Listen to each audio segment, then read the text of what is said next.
hallowed be thy name. Thy kingdom come, thy will be done, on earth as it is in heaven. Give us this day our daily bread, and forgive us our debts, as we forgive our debtors. And lead us not into temptation, but deliver us from evil. For thine is the kingdom, and the power, and the glory forever and ever. Amen.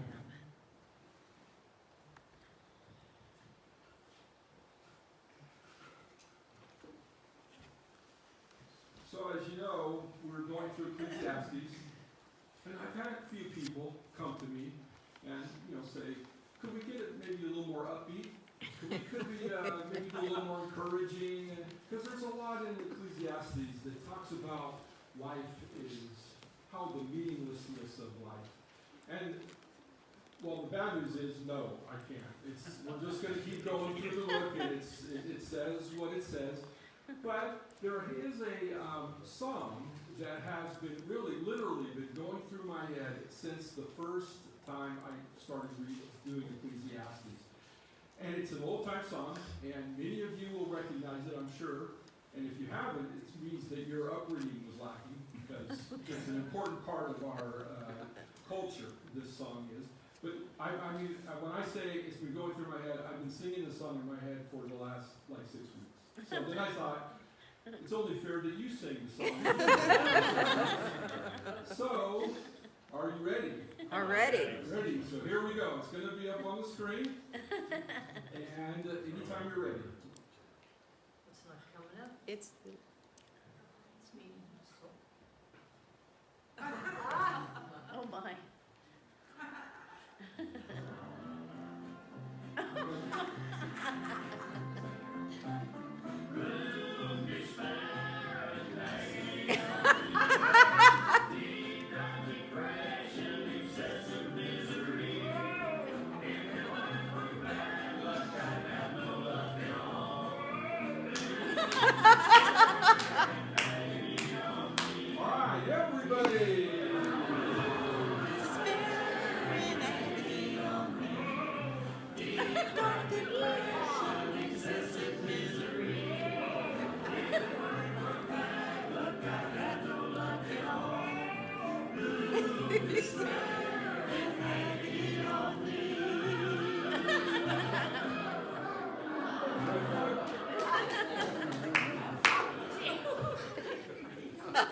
Alright, so that is, you can clap if you want. I didn't do it, but you can clap.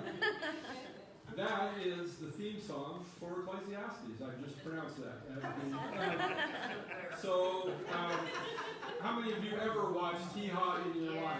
Yeah, everybody. See, I'm surprised because most people don't admit it.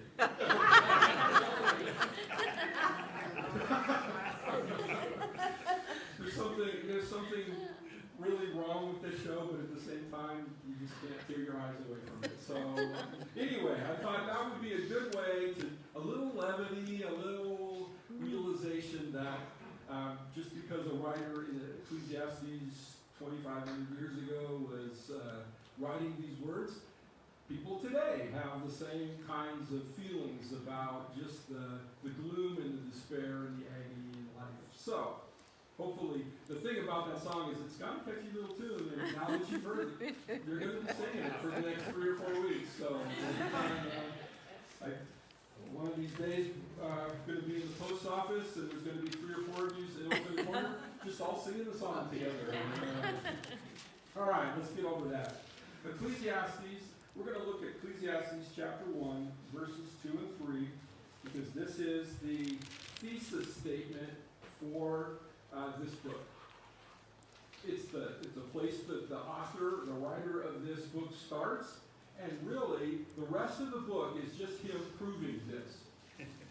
If you don't think that everything in life, or that life is meaningless, or that everything is meaningless, and that toil doesn't bring any, or work doesn't bring anything into your life, then the writer says, well, I'm just going to show you that it's true. And so most of the stuff that's in the book is, this is the point. He's trying to prove his point. He's going to say, this is why I see this. So, Ecclesiastes chapter 1, verse 2 says, meaningless, meaningless, says the teacher, utterly utterly meaningless. Everything is meaningless. What do people gain from all their labors at which they toil under the sun? Whatever you're working for, whatever you're doing, at the end of the day, the writer says it's meaningless. And he has a lot of things that he's going to talk about, but one of them, the main one that he talks about at the beginning and that he focuses on several times through the book, is really just that we have a certain amount of time on earth, and at some point that time is going to end. And when it does, your life is over. So you really do need to focus on things in your life to bring some happiness, because, and you better do the right things, because if you don't, then you're not going to be able to enjoy these things forever. Everybody gets this.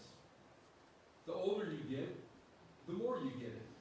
Yeah. That's really what happens. When you're younger, death seems like it's way down the road, and so you just go on about your life and not really thinking about it, but the more you do, the older you get, the more gray hairs you get, or the less hair you get, whichever way, eventually you start realizing, oh, this is going to stop. And then you start trying, it's almost like it's too late, right? Because now you can't go back. The problem is, you try to tell your kids, and they don't listen either. So, this is where we're at. We're going to be looking at chapter 4 as he's going through these, and in chapter 4 there are 4, I'm calling them exhibits.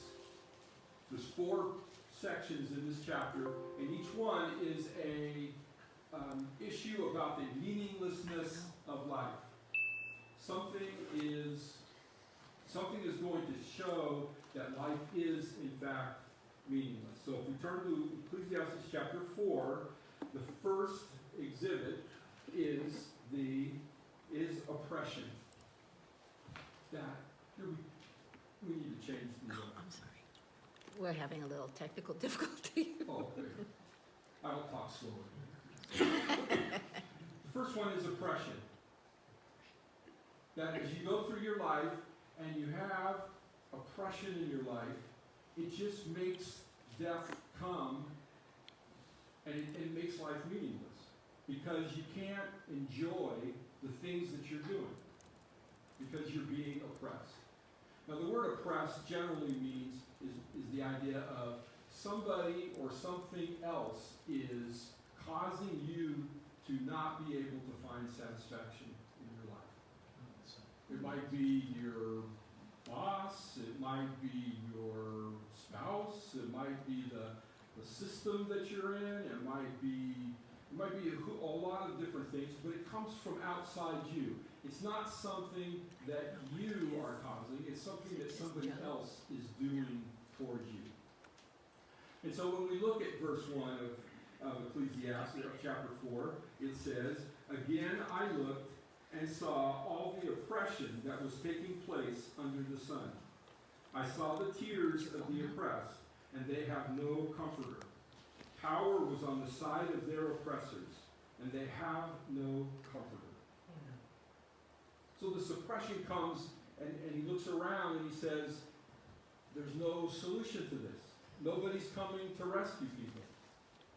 Now, there are promises of that from God in other places in Scripture, but in reality, lots of people do live out their life in oppression, and nobody ever comes to rescue them. It just doesn't happen. One of the things that